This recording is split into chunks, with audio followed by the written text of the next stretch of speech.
जब भेटबे न कइल त लहुकला से का भइल, कोनो दावे न लहल त फौकला से का भइल। ऐसे तो डाढ़ पत फर के फुलाइल होखे, जब भेटबे न कइल त छौकला से का भइल।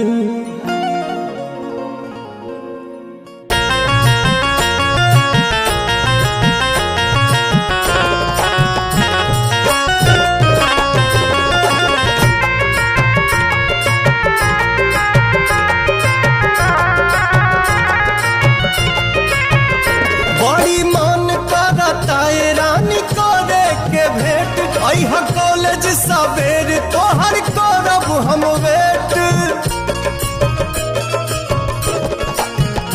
बड़ी मन करता ये रानी करे के भेंट। अह कॉलेज सवेर तोहर करब हम वेट, जवन भइल रहे गलती न फेर होई हो। मुहवा ओढ़नी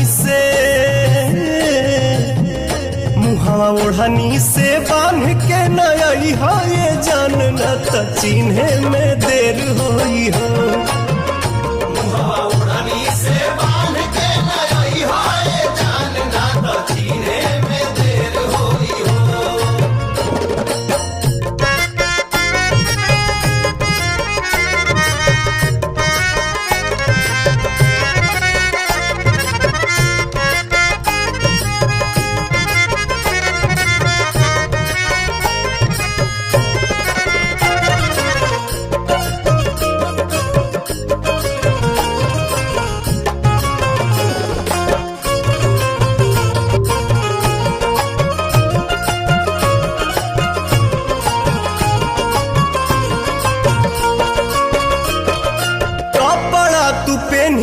चटक पियर रंग के हथवा में ले ली हम मोबाइल सैमसंग के।